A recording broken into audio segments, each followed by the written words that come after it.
Pode sentar, seja muito bem-vindo, bem-vinda. Você que chegou depois que o Daniel falou, né? Quem já estava aqui, o Daniel já deu as boas-vindas, agora eu faço isso. Eu sou o Ronde, pastor aqui na Vide. É um prazer poder abrir novamente a palavra do Senhor e poder compartilhar com os irmãos e irmãs aqui presentes.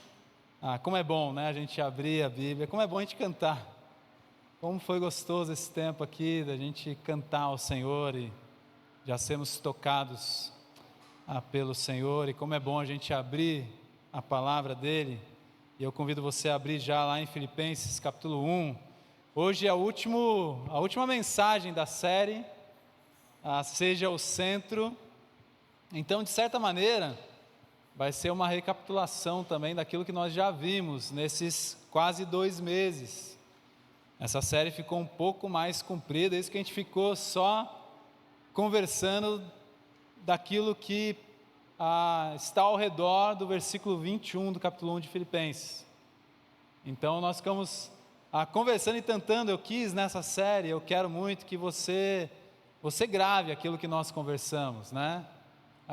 Que a frase de Paulo, para mim o viver é Cristo e o morrer é lucro, tem um sentido e um tom ou cores diferentes para você a partir desse nosso tempo e desse tema que a gente investiu tempo aqui nesse tema. Então, de certa maneira, nós iremos recordar um pouquinho e fechar esse ciclo, e eu espero que tenha sido bênção para você, como foi para mim. Eu não sei, acho que alguns sabem aqui, mas nem todos sabem, eu sou faixa marrom de jiu-jitsu. Não sou ameaçador, eu sou um pastor bonzinho, não ameaço ninguém, mas treino há muito tempo já jiu-jitsu. Jiu-jitsu faz parte da minha vida. Aqui em Belém eu cheguei ainda treinando, e agora, pela demanda do ministério, pelo momento que a gente está, por razão de tempo, eu não consigo mais investir mais tempo. O jiu-jitsu ele requer muito tempo, ainda mais que eu já sou um faixa marrom, quase preta, e aí você precisa estar treinando muito para poder continuar crescendo ali. Como faixa marrom, tem uma responsabilidade. Mas o legal do jiu-jitsu, muita gente não entende muito do jiu-jitsu. O jiu-jitsu ele é difícil para quem não pratica entender, né? Como pontua. A gente só quer ver a finalização, né? A gente quer ver só o estrangulamento, mas tem pontuações e tudo mais. E muita gente que não gosta de luta acha estranho, né? Parece que é uma agarração, né? Jiu-jitsu é ficar se agarrando. Então eu escuto muito isso. Eu não curto isso aí porque é ficar se agarrando lá, eu não quero ficar agarrando ninguém e tudo mais, enfim. Mas o jiu-jitsu é já uma arte aí marcial muito antiga, e tem muito a ver com defesa pessoal. Ele é muito útil na defesa pessoal. Inclusive a família Gracie, que é brasileira, quem desenvolveu mais ainda o jiu-jitsu para a defesa pessoal. E o jiu-jitsu hoje é mundialmente conhecido muito pelo trabalho da família Gracie, uma família brasileira. Inclusive essa história passa aqui por Belém do Pará, então tem algo muito interessante em relação ao jiu-jitsu aqui. E para muitos que olham o jiu-jitsu, acham que é muita brutalidade, muita força. De fato, às vezes é brutal, de fato a gente usa muita força. Mas o ponto-chave do jiu-jitsu nem é a força, por incrível que pareça. O Hélio Gracie, que é já falecido, que foi o grande mestre aí do jiu-jitsu brasileiro, e quem desenvolveu mais de fato, junto com seus irmãos, o jiu-jitsu, ele era alguém magro, alguém considerado fraco. Então ele desenvolveu o jiu-jitsu pensando nisso. A ideia era de que alguém mais fraco pudesse vencer alguém mais forte, através das alavancas e tudo mais. Mas há um grande segredo no jiu-jitsu, e algo que é extremamente importante, e que a gente aprende desde o primeiro dia de aula, que é o equilíbrio. O equilíbrio é extremamente importante, tanto é que a gente passa boa parte do treino, principalmente nas faixas branca e azul, comecinho aí da trajetória no jiu-jitsu, tentando aprender onde está o meu centro de gravidade, ou descobrir o famoso centro de gravidade, para que eu possa ter um maior equilíbrio, porque a ideia é de um jogo. A ideia é você usar a força do oponente e também usar junto com a força do oponente você usar o desequilíbrio do oponente. A ideia é você desequilibrar o seu adversário. Então, se você desequilibrar o seu adversário e você está equilibrado, tem tudo para dar muito bom, tem tudo para dar certo. Então, a gente passa muito tempo tentando entender qual é esse centro de gravidade. Porque o centro de gravidade ele é importantíssimo para o equilíbrio na luta e vai fazer toda a diferença para aqueles que lutam jiu-jitsu. Mas você não está aqui para ouvir jiu-jitsu. Só que isso traz algo importante para a nossa vida. Quem é o centro da nossa vida? Onde está o centro de gravidade da nossa vida? Onde nós estamos ancorados, por assim dizer? Onde nós estamos equilibrados? Onde ou em quem nós estamos firmes? O que te equilibra na vida? O que te traz satisfação? O que alimenta a sua alma? Até um pouquinho mais, o que dirige ou quem dirige a sua vontade ou as suas vontades, porque é aí que está o nosso equilíbrio. De novo, quem é o centro da sua vida? Se perguntássemos isso para o apóstolo Paulo, mediante tudo que a gente já conversou nesse mês, e no capítulo 1 de Filipenses, já dá para a gente ter essa resposta muito clara, mas qual seria a resposta do apóstolo Paulo, que é quem escreveu a carta aos Filipenses que nós estamos lendo? Qual seria? Quem é o centro da sua vida, Paulo? Será que Paulo iria responder? Eu mesmo sou o centro. Os meus sonhos, sabe o que é, Ronde? Eu tenho muitos sonhos, eu tenho os meus planos. O centro da minha vida, Ronde, é a minha carreira profissional é o centro da minha vida, o meu status na sociedade. Em Belém isso é muito forte, o seu status na sociedade. Sabe que Paulo responderia então que o centro da vida dele seria ele mesmo?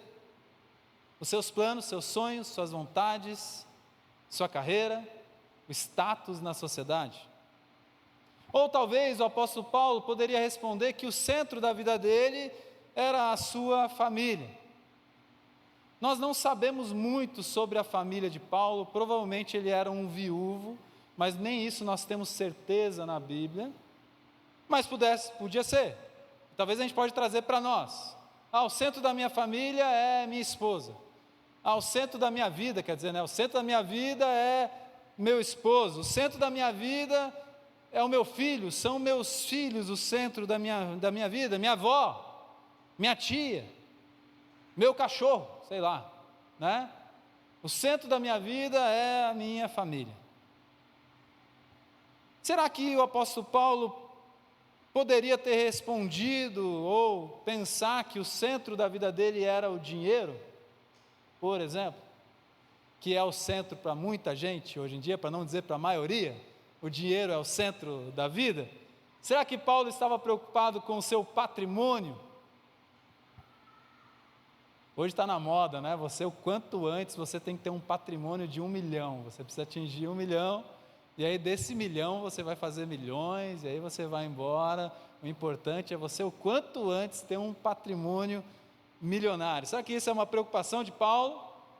Será que Paulo estava preocupado com o seu salário, ou o salário de Paulo era o centro da vida dele? Será que Paulo tinha investimentos? Será que os investimentos eram para Paulo o centro da sua vida? Talvez ele responderia, então, o centro da minha vida é tudo que envolve o dinheiro. Ou talvez Paulo pudesse responder, olha, o centro da minha vida é a minha religião. A minha religião. Não é muito incomum você começar a conversar com pessoas que você não conhece na rua, e aquela pessoa está tão desesperada para falar da religião dela, que logo ela se apresenta com a sua religião. Olha, eu sou católico, olha, eu sou evangélico, olha, eu sou...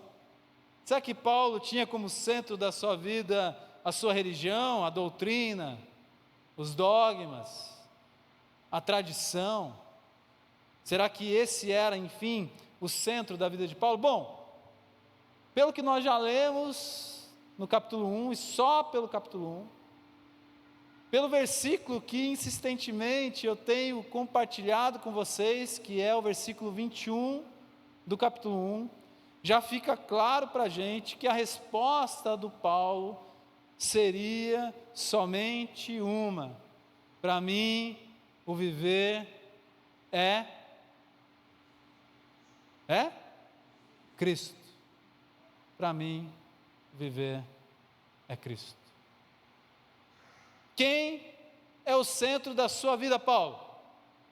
Cristo. Simples, rápido e rasteiro. Para mim, viver é Cristo. Só no primeiro capítulo, eu estava olhando isso essa semana e me chamou a atenção. Eu gosto de fazer algumas observações. Eu coloco o texto todo numa folha e fico ali fazendo algumas observações do texto, vendo se há alguma coisa que eu deixei passar, não prestei atenção, enfim. E olhando no texto, no primeiro capítulo, assim na minha frente, numa folha só, eu fiquei encantado em quantas vezes Paulo fala a respeito de Jesus em poucas palavras. Em um texto pequeno, Paulo vai falar ali no capítulo 1, 19 vezes ele vai citar Cristo. 19 vezes, só no primeiro capítulo. Mais 7 vezes, 6 vezes ele fala sobre Deus, e uma vez ele se dirige a Deus como Senhor, ou seja, o Deus triuno aparecendo aí várias vezes, 26 vezes. Então 26 vezes Paulo cita no primeiro capítulo a quem é o centro da sua vida, deixando muito claro que Cristo é o centro, que Deus é o centro da vida, ou era o centro, ou continua sendo, porque Paulo vivo está, Jesus está vivo também, continua sendo o centro da vida de Paulo. E a gente já percebeu algumas coisas interessantes aí, sobre o centro da vida, sobre o centro da vida de Paulo. Jesus Cristo é quem dirige a vontade de Paulo. Isso é muito claro no primeiro capítulo. Paulo está preso, Paulo começa o capítulo dizendo: eu sou escravo, eu sou preso, eu estou numa situação ruim, mas a confiança de Paulo em Deus é algo incrível, é algo maravilhoso. Em todo tempo nós percebemos um Paulo que confia em Deus e que sabe que Cristo dirige a sua vontade. A vontade ou as vontades de Paulo são para Jesus. Tudo o que ele faz é para Jesus e por Jesus. Tudo. Todos os desejos do apóstolo Paulo são direcionados para Jesus e por Jesus. Por isso Paulo podia afirmar: para mim o viver é Cristo. É Cristo quem dirige a minha vontade. Aliás, não é mais sobre a minha vontade, sim sobre a vontade dele. Talvez Paulo não quisesse, com certeza, como qualquer um de nós, estar preso. Com certeza. Paulo, você gostaria de estar preso? Não. Mas estou preso por Cristo, para Cristo.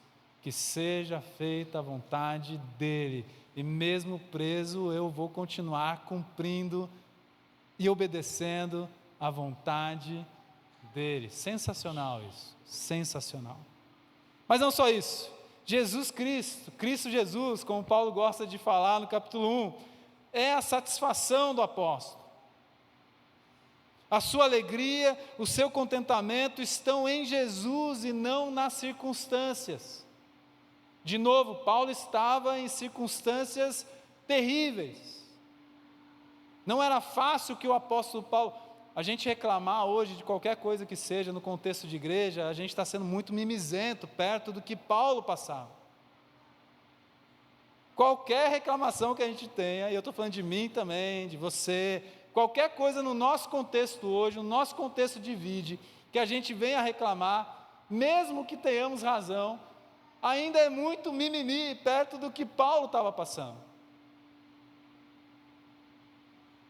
Mas mesmo assim, a satisfação de Paulo, a alegria de Paulo não está nas circunstâncias, mas sim em Jesus.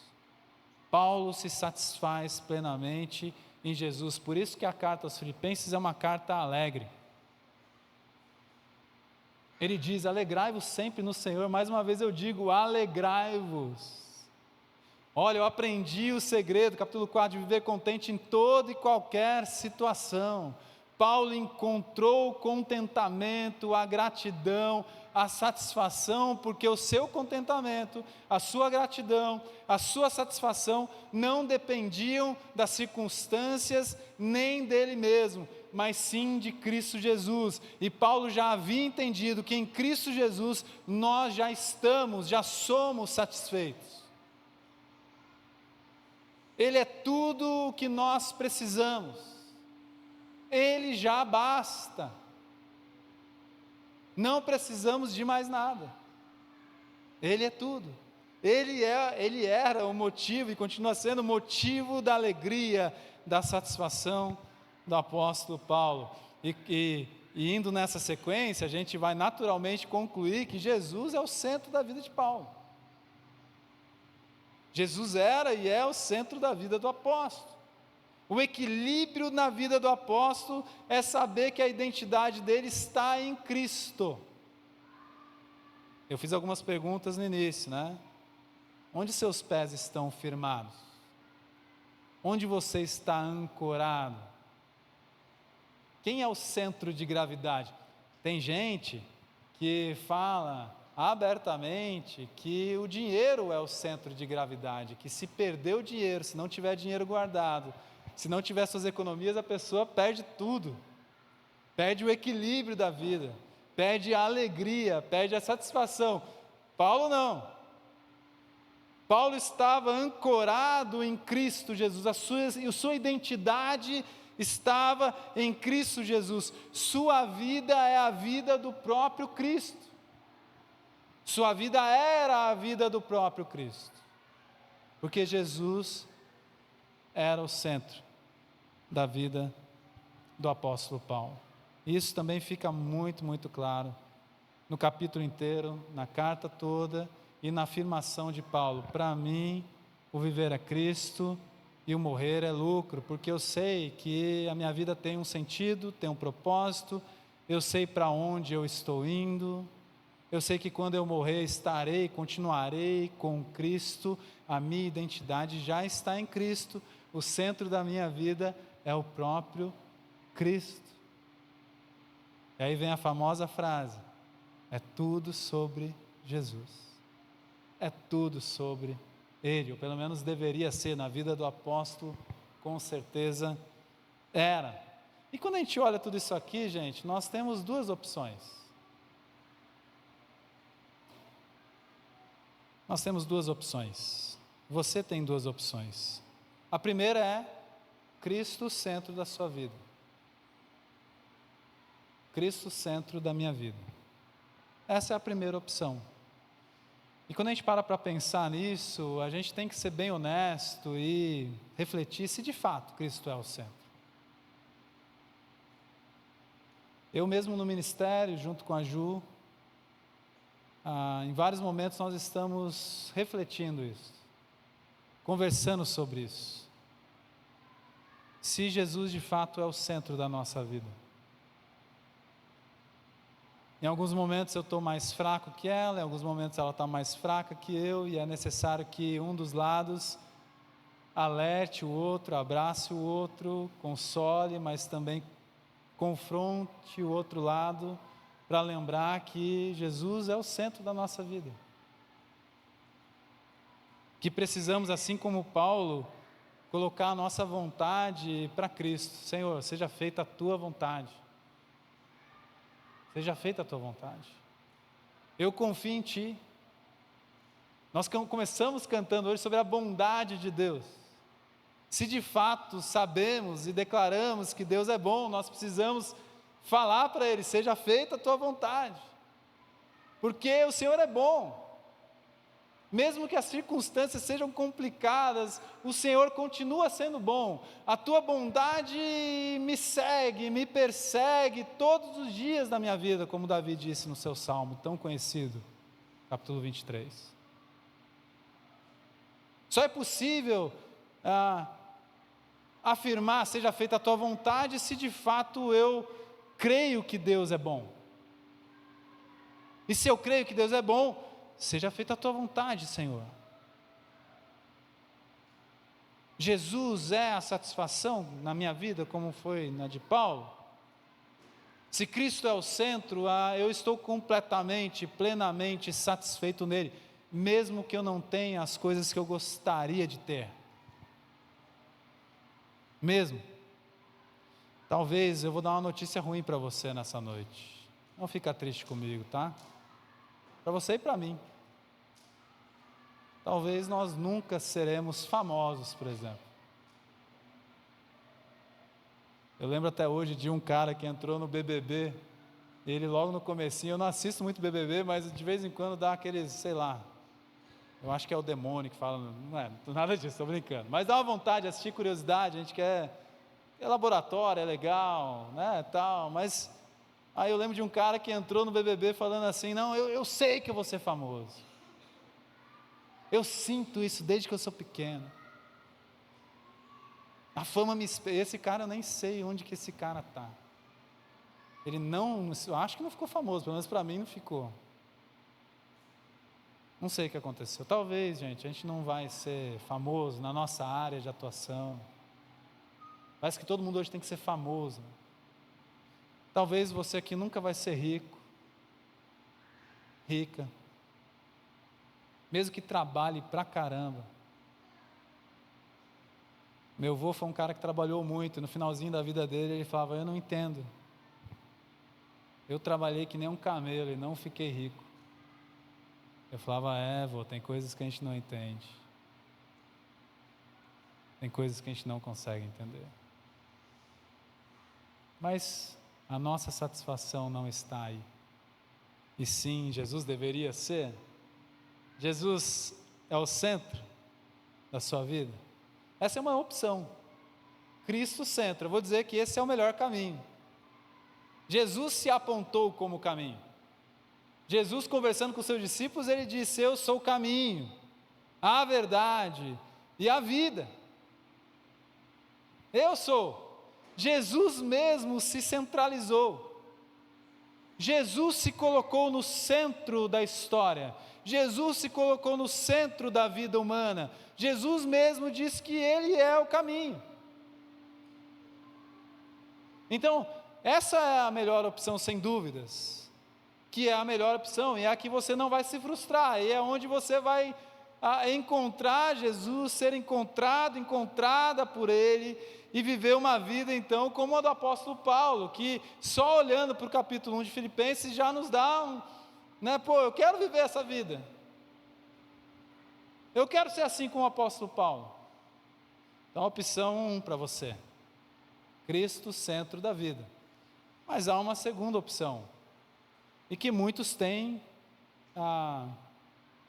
escolhido, você, o centro da vida. Você é o centro da vida. Se eu estivesse falando para mim, eu, o centro da vida. Muitos têm escolhido essa opção. Me parece, eu tenho a impressão de que não tem levado a um bom lugar. Eu tenho a impressão que não tem sido bom. Eu tenho essa impressão. Nós percebemos cada vez mais pessoas isoladas, pessoas tristes, pessoas sozinhas, pessoas frustradas, pessoas machucadas, porque têm escolhido a si mesmas como centro de suas vidas, e me parece que não tem levado para um bom lugar. Tem várias pesquisas apontando aí para uma questão filosófica, um pouquinho mais pesada, eu não quero passar aqui agora para vocês, mas seria essa ideia de se colocar no centro da vida, e tem muitas pesquisas apontando desequilíbrios consequências dessa escolha das pessoas. Eu estou falando de pesquisas fora da igreja, tá? Estou falando de pesquisas aí no campo acadêmico e aí por aí vai. Mas a gente tem visto alguns resultados interessantes na humanidade. Famílias cada vez menores. E eu não estou fazendo uma defesa de grandes famílias, né? Mas é bonito ver uma grande família. É bonito. O Nil e a Tutuca aí, que a gente tem tanta saudade, né? Eles sempre tinham essa coisa de vamos ter muitos filhos virão. Mas a gente percebe sim que as famílias estão encolhendo, ficando menores. Muitas vezes são famílias com filho único. E há muitos casais que têm optado, mesmo tendo como ter filhos, em não ter. São dados. Casamentos mais curtos. Aquilo que era mais duradouro parece que está ficando mais curto, cada vez mais curto. Tem gente casando e nos dias que dá lá para já desfazer o casamento, já desfaz. Legalmente falando, para nem ter, né? Não, nem casados nós fomos. Tem gente que casa em menos de um ano já está separado, e a gente está percebendo casamentos cada vez mais curtos. Menos amigos. A máxima é, né? Eu tenho poucos, mas grandes amigos. Amigos com mais profundidade.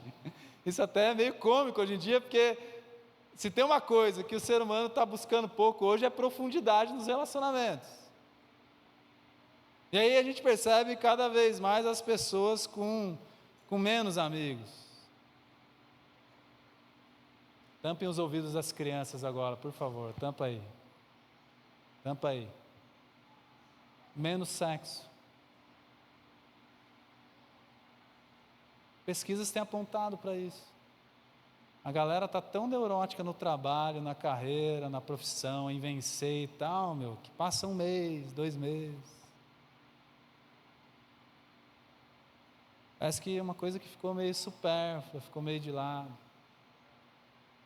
Não é mais importante no casamento. E tem acontecido algo que nos atinge. Menos igrejas nas agendas das pessoas. Menos igreja. Igreja não é tão importante assim. Me parece que a segunda opção é uma opção que está levando o ser humano para um lugar não muito legal. E a gente precisa ficar em alerta com isso. Mas hoje, um pouquinho antes aqui do culto, eu estava dando ID lá, e toda hora entrava alguém e falava, tem um cara te chamando lá. Eu falava, gente, entrou a segunda pessoa, tem um cara, e eu achando que era o Max lá fora. Mas esse desespero todo, eu pensei, não, o Max não é assim. Né? Acho que esse desespero todo não deve ser o Max, mas até o Rafa foi lá falar comigo e tal, tem um cara, aí quando eu saí, o Felipe já apontou para mim e falou, olha ali, aquele cara ali está querendo falar com você. Aí eu lembrei quem era. É um amigo nosso que sempre vem aqui para usar o nosso telefone para ligar.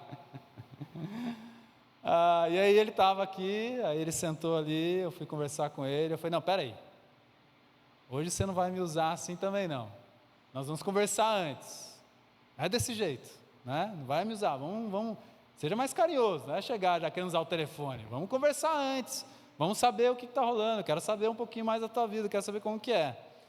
Aí eu falei para ele, como que você está? Você está bem? Está tudo bem? O José, ele chama José. Ele falou, tá tudo bem, eu estou muito bem, eu aceitei Jesus hoje de manhã. Aceitou Jesus hoje de manhã? Aceitei Jesus. Eu vim aqui para aceitar Jesus, mas aqui estava fechado, então eu fui na igreja ali atrás e aceitei Jesus lá.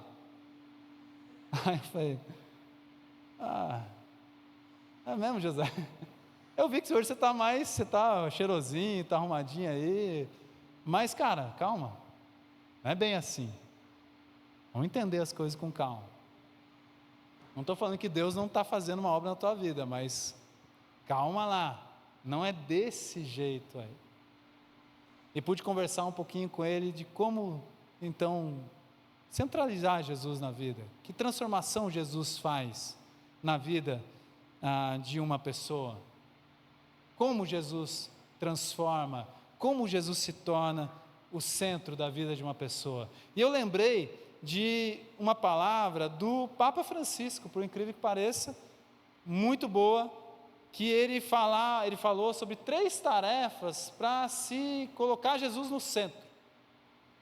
E essas 3 tarefas que ele diz, que ele afirma, que ele fala, conversam muito bem com o texto de Filipenses capítulo 1.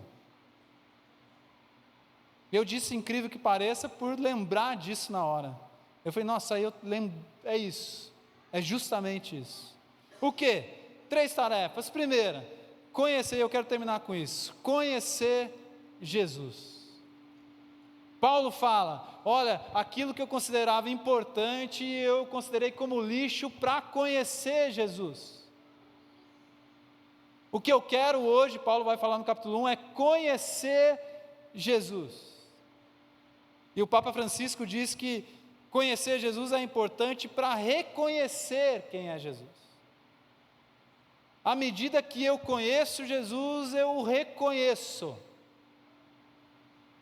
Porque pode ser que eu não reconheça Jesus como os doutores da lei, como os mestres, os professores da lei no tempo de Jesus não reconheceram. Eles conheceram um pouquinho, eles viram quem era, mas não reconheceram. Então uma tarefa importante, um passo importante é, eu quero conhecer mais Jesus, para poder reconhecê-lo. Paulo ainda deseja que os filipenses compreendam de fato quem é o Cristo, conheçam mais de Jesus. E esse é o meu desejo para vocês e para nós. É preciso conhecer Jesus. Você quer que Cristo seja o centro? Você quer a primeira opção? Então se dedique ao conhecimento de quem é Jesus. E gente, isso aqui não é só vir em culto, só participar disso ou daquilo. Isso aqui é diariamente, é leitura bíblica diária, é tempo de oração, é tempo de solitude, é parar um tempo diariamente para se dedicar ao conhecimento de quem é Jesus, é se aprofundar mais nas Escrituras, é sair da superficialidade. Então conhecer Jesus para reconhecê-lo, isso é extremamente importante. Mas a segunda tarefa é adorar a Jesus.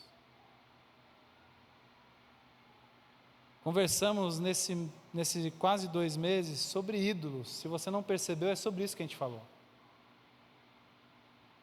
Eu mesmo posso me tornar um ídolo para mim mesmo, sendo bem redundante. Você pode ser o seu próprio ídolo. Coisas podem ser ídolos. Pessoas, outras pessoas podem ser ídolos. Desejos, vontade pode se tornar um ídolo. E se nós estamos conversando sobre idolatria também, quando nós falamos sobre centralizar Jesus, esses ídolos todos cairão, para que Ele seja de fato o centro. Não adorarei mais esses ídolos, mas sim adorarei tão somente a Jesus. Adorar a Jesus de fato. Não é dizer que crê, que acredita, não é dizer que é evangélico, não é dizer que faz parte da vida. Isso são coisas que vêm depois. Mas é ter uma vida de adoração ao Senhor, de culto, uma vida à mercê, uma vida onde você se prostra, eu também, e diz ao Senhor, seja feita a tua vontade. Confiança total em Jesus, uma vida apontada o tempo todo para Jesus, para a glória dEle, para que Ele seja glorificado nas nossas atitudes e antes disso nos nossos pensamentos.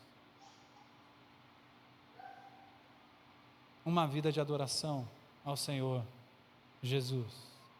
Jesus encarnado nunca negou ser adorado.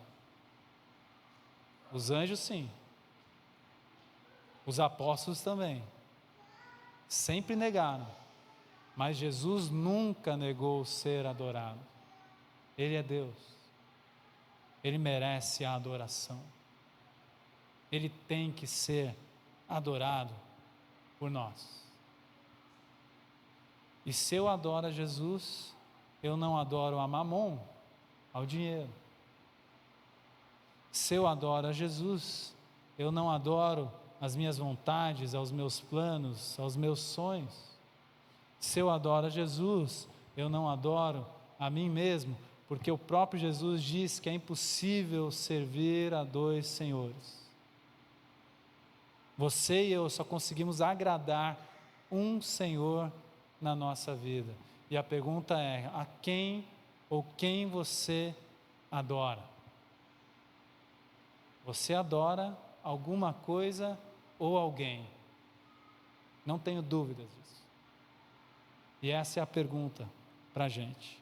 E a terceira e última é, conselho aí do Papa Francisco, seguir Jesus. Seguir Jesus. Eu gosto muito da definição do Ed René, quando fala sobre seguir Jesus, quando ele diz que é fazer as coisas do jeito de Jesus. É você fazer do jeito, é Jesus quem diz como é feito, é Jesus que dá o tom, é Jesus que dá os passos, e nós vamos então atrás dele, fazendo as coisas do jeito dele, como ele quer, como ele deseja. Seguir a Jesus não é simplesmente a confissão, não é simplesmente confessar Jesus. Talvez da boca para fora essa seja a parte mais fácil, você dizer: Jesus é meu Senhor e Salvador. Bom, falar é fácil, o lance é viver, é de fato seguir os passos de Jesus, do jeito de Jesus, da maneira de Jesus. Aí que está complicado. Seguir a Jesus é ser como o próprio Jesus, é ser como Cristo. Nas conversas, no trabalho, nos planos, em tudo, em casa, nas relações, é como Jesus. Como será que Jesus agiria? Ou quais são os passos de Jesus?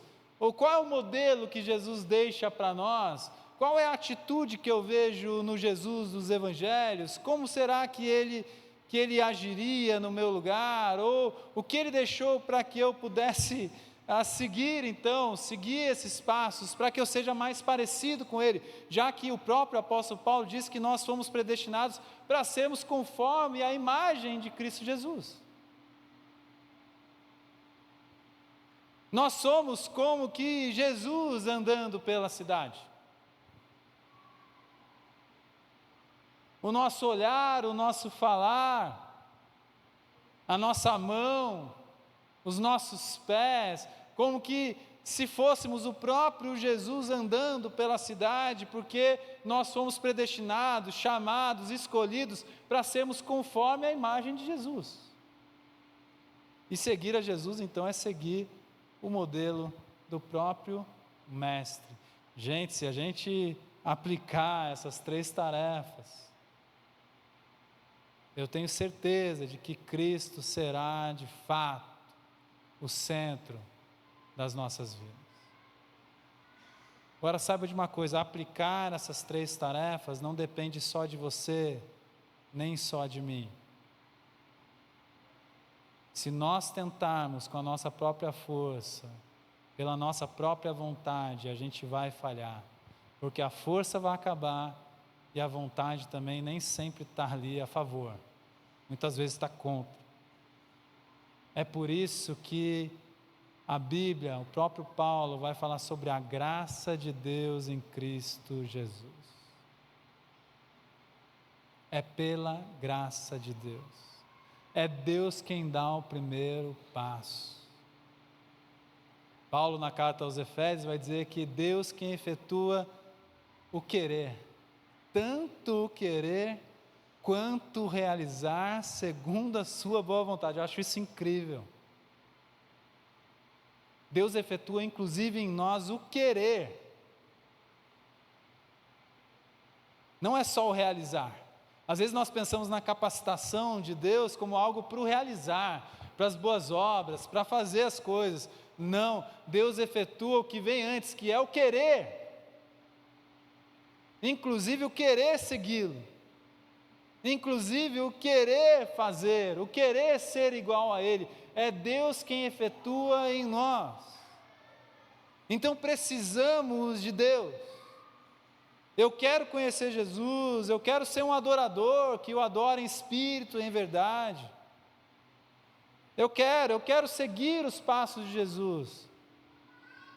Mas o meu querer é insuficiente. Eu preciso da ação graciosa de Deus na minha vida. E é aí que eu me arrependo de quem eu sou. É aí que eu digo: ó miserável homem que sou, que pecador, que pecadora que eu sou. Eu não consigo, eu tento, mas eu não consigo. Até o meu querer é meio fake. Porque às vezes eu estou querendo, às vezes eu não estou querendo muito. Mas eu me arrependo e falo: Senhor, por favor, misericórdia da minha vida, Pai. Eu entendi a mensagem do Evangelho. Eu entendi o que o apóstolo Paulo deixou. Eu entendi a importância da centralidade de Jesus, que Jesus seja o centro da minha vida e na minha vida. Mas, Senhor, eu de fato não consigo. Não é uma obra que depende de mim tão somente. Eu preciso do Teu agir na minha vida. Misericórdia, Senhor. É aí que a gente se ajoelha, que a gente se derrama, que a gente se arrepende, que a gente chora, que a gente confessa, que a gente se fragiliza. É aí que nós entendemos que somos pó. Mas também é nesse lugar que Deus, pela sua graça, em Jesus Cristo, vem e nos estende a mão dizendo: seja bem-vindo, filho, filha amada, seja bem-vindo. Você agora está em casa, você agora está em mim. E eu vou te dizer um negócio: eu sou o centro da sua vida a partir de agora. Já não é mais você que vive, mas sou eu que vivo em você. É o que o próprio Paulo vai dizer em Gálatas 2:20. Já não sou eu quem vivo, mas Cristo vive em mim. O próprio Paulo ainda vai dizer: é pela graça que vocês são salvos. É pela graça, mediante a fé. Isso não vem de vós, é um presente de Deus. A graça e a fé são presentes de Deus. O que eu faço então? Eu confio, eu creio, eu entrego, eu oro, eu falo: Senhor, está aqui, a minha vida então pertence ao Senhor, seja o centro. Vamos orar. Paizinho,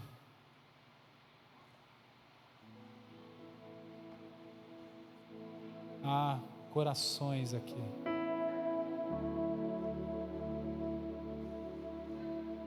há vidas preciosas, há situações aqui nessa noite.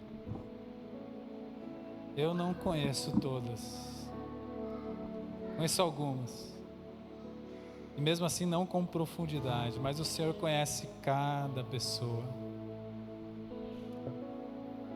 O Senhor sonda o mais profundo do coração das pessoas aqui. Eu peço ao Pai para que hoje seja um dia em que pessoas de fato centralizem o Senhor em suas vidas. É um centralizar que não depende só de nós, aliás, muito pouco de nós. Por isso, na verdade, é o Senhor, ó Pai, sendo bondoso, gracioso e se colocando como centro das nossas vidas. Por favor, Senhor, misericórdia sobre nós. E que se até hoje alguém não tinha entendido o Evangelho ainda, Pai, que possa entender nessa noite. E que todos juntos, ó Pai, possamos ser uma só voz, afirmar, porque para nós o viver é Cristo e o morrer é lucro. Essa oração fazemos, Pai, no nome de Jesus. Amém. Vamos cantar novamente? Vamos